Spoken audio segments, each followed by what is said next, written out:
नमस्कार। कहानी कलश में आपका हार्दिक अभिनंदन है। और आज मैं निर्मल वर्मा की एक कहानी लेकर उपस्थित हुआ हूं और उस कहानी का नाम है बाज और सांप। ये कहानी प्रतीकात्मक है। बाज और सांप ये दोनों प्रतीक रूप में हैं। तो आपको आशा है कि ये कहानी आपको अच्छी लगेगी। और सबसे पहले आप कहानी सुनिए, उसके बाद कमेंट्स बॉक्स में आप लिखकर अपनी राय दीजिएगा। आइए बाज और सांप करते हैं। समुद्र के किनारे ऊंचे पर्वत की अंधेरी गुफा में एक सांप रहता था। समुद्र की तूफानी लहरें धूप में चमकती, झिलमिलाती और दिन भर पर्वत की चट्टानों से टकराती रहती थीं। पर्वत की अंधेरी घाटियों में एक नदी भी बहती थी। अपने रास्ते पर बिखरे पत्थरों को तोड़ती, शोर मचाती हुई यह नदी बड़े जोर से समुद्र की ओर लपकती जाती थी। जिस जगह पर नदी और समुद्र का मिलाप होता था, वहां लहरें दूध के झाग सी सफेद दिखाई देती थीं। अपनी गुफा में बैठा हुआ सांप सब कुछ देखा करता। लहरों का गर्जन, आकाश में छिपती हुई पहाड़ियां, टेढ़ी मेढ़ी बल खाती हुई नदियों की गुस्से से भरी आवाजें। वह मन ही मन खुश होता था कि इस गर्जन तर्जन के होते हुए भी वह सुखी और सुरक्षित है। कोई उसे दुख नहीं दे सकता।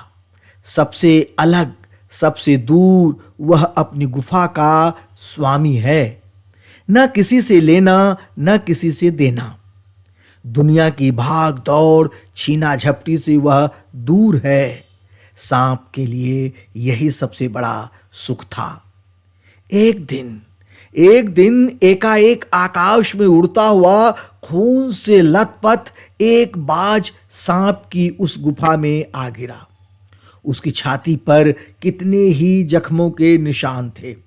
पंख खून से सने थे और वह अधमरा सा जोर शोर से हाँफ रहा था। जमीन पर गिरते ही उसने एक दर्द भरी चीख मारी और पंखों को फड़फड़ाता हुआ धरती पर लौटने लगा। डर से सांप अपने कोने में सिकुड़ गया, किंतु दूसरे ही क्षण उसने भांप लिया कि बाज जीवन की अंतिम सांसें गिन रहा है और उससे डरना बेकार है। यह सोचकर उसकी हिम्मत बंधी और वह रेंगता हुआ उस घायल पक्षी के पास जा पहुंचा। उसकी तरफ कुछ देर तक देखता रहा, फिर मन ही मन खुश होता हुआ बोला, क्यों भाई, इतनी जल्दी मरने की तैयारी कर ली? बाज ने एक लंबी आह भरी। ऐसा ही दिखता है कि आखिरी घड़ी आ पहुंची है। लेकिन मुझे कोई शिकायत नहीं है। मेरी जिंदगी भी खूब रही भाई, जी भरकर उसे भोगा है। जब तक शरीर में ताकत रही, कोई सुख ऐसा नहीं बचा जिसे न भोगा हो। दूर दूर तक उड़ानें भरी हैं। आकाश की असीम ऊंचाइयों को अपने पंखों से नाप आया हूं। तुम्हारा बड़ा दुर्भाग्य है कि तुम जिंदगी भर आकाश में उड़ने का आनंद कभी नहीं उठा पाओगे। सांप बोला, आकाश को लेकर क्या मैं चाटूंगा? आकाश में आखिर रखा क्या है? क्या मैं तुम्हारे आकाश में रेंग सकता हूं? नहीं भाई, तुम्हारा आकाश तुम्हें ही मुबारक।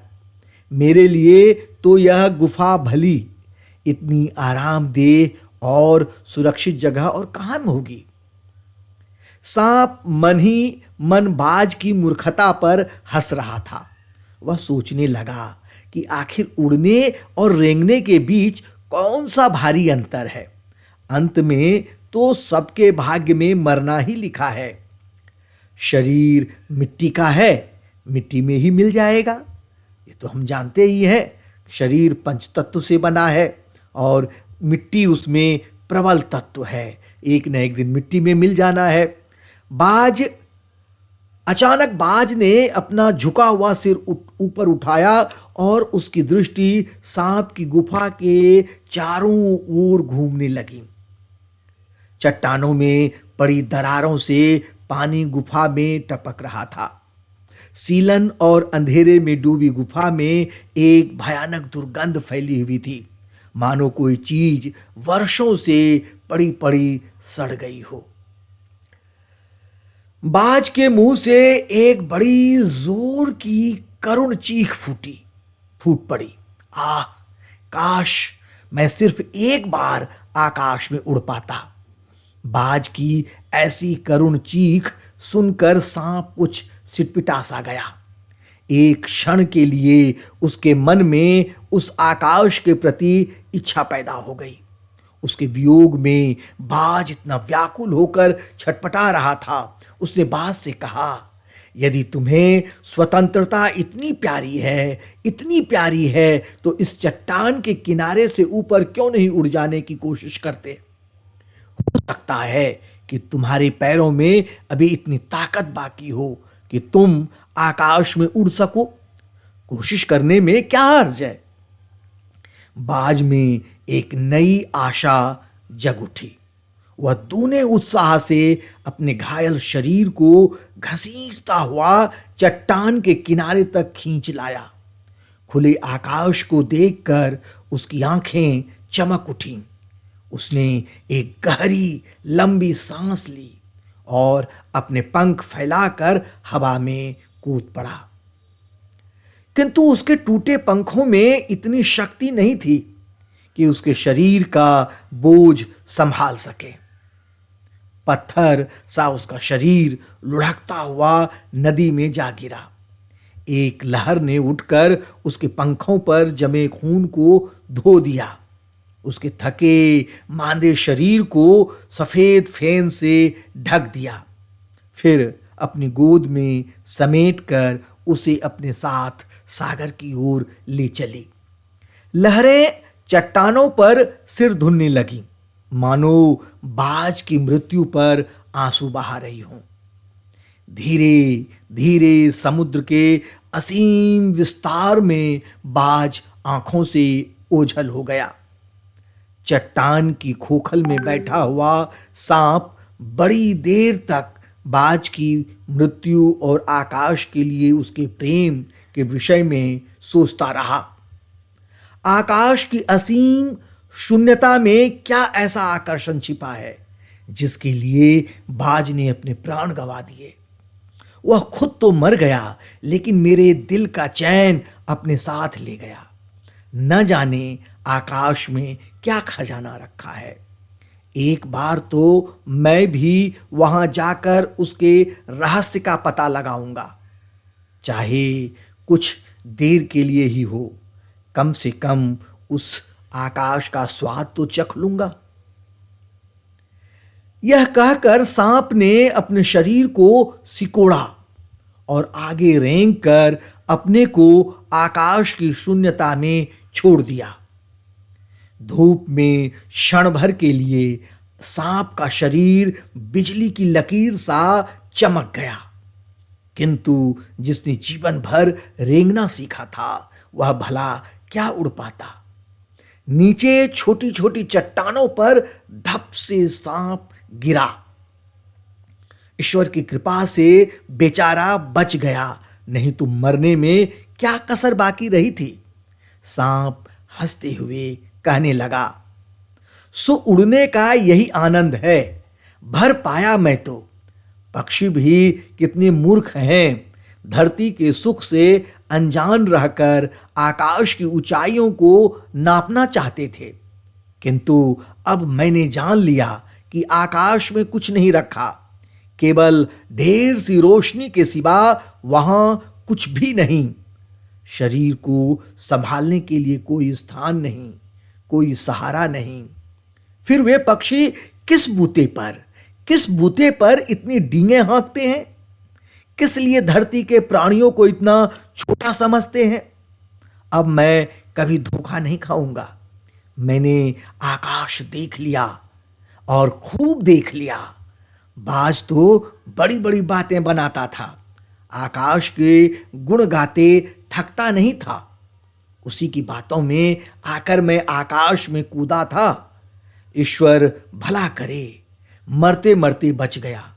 अब तो मेरी यह बात और भी पक्की हो गई है कि अपनी खोखल से बड़ा सुख और कहीं नहीं है। धरती पर रेंग लेता हूं, मेरे लिए यह बहुत कुछ है। मुझे आकाश की स्वच्छंदता से क्या लेना देना। न वहां छत है, न दीवारें हैं, न रेंगने के लिए जमीन है। मेरा तो सिर चकराने लगता है, दिल कांप कांप जाता है। अपने प्राणों को खतरे में डालना कहाँ की चतुराई है। सांप सोचने लगा कि बाज अभागा था, जिसने आकाश की आजादी को प्राप्त करने में अपने प्राणों की बाजी लगा दी। किंतु कुछ देर बाद सांप के आश्चर्य का ठिकाना नहीं रहा। उसने सुना चट्टानों के नीचे से एक मधुर रहस्यमय गीत की आवाज उठ रही है। पहले उसे अपने कानों पर विश्वास नहीं हुआ, किंतु कुछ देर बाद गीत के स्वर अधिक साफ सुनाई देने लगे। वह अपनी गुफा से बाहर आया और चट्टान से नीचे झांकने लगा। सूरज की सुनहरी किरणों में समुद्र का लाल जल झिलमिला रहा था। चट्टानों को भिगोती हुई समुद्र की लहरों में गीत के स्वर फूट रहे थे।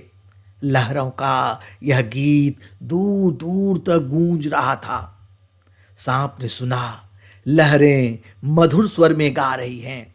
हमारा यह गीत उन साहसी लोगों के लिए है जो अपने प्राणों को हथेली पर रखे हुए घूमते हैं। चतुर वही है जो प्राणों की बाजी लगाकर जिंदगी के हर खतरे का बहादुरी से सामना करे। ओ निडरबाज, शत्रुओं से लड़ते हुए तुमने अपनी कीमती रक्त बहाया है, पर वह समय दूर नहीं जब तुम्हारे खून की एक एक बूंद जिंदगी के अंधेरे में प्रकाश फैलाएगी और साहसी बहादुर दिलों में स्वतंत्रता और प्रकाश के लिए प्रेम पैदा करेगी। तुमने अपना जीवन बलिदान कर दिया, किंतु फिर भी तुम अमर हो। जब कभी साहस और कविता के गीत गाए जाएंगे, तुम्हारा नाम बड़े गर्व और श्रद्धा से लिया जाएगा। हमारा गीत जिंदगी के उन दीवानों के लिए है जो मरकर भी मृत्यु से नहीं डरते, जो मरकर भी मृत्यु से नहीं डरते। कहानी यहाँ समाप्त होती है। ये कहानी आपको कैसी लगी? अच्छी लगी हो तो कमेंट्स बॉक्स में आप ज़रूर लिखिएगा, ज़रूर बताइएगा कि ये कहानी आपको कैसी लगी। अगर अच्छी लगी हो तो ज़रूर आप कमेंट्स बॉक्स में कमेंट्स कीजिए। मैं आगे भी निर्मल वर्मा की और अन्य कहानियाँ, जैसे परिंदे हैं और अन्य कहानियाँ हैं, वो लेकर मैं आपके लिए उपस्थित होऊंगा। तब तक के लिए मैं आज्ञा चाहता हूँ। बहुत बहुत धन्यवाद।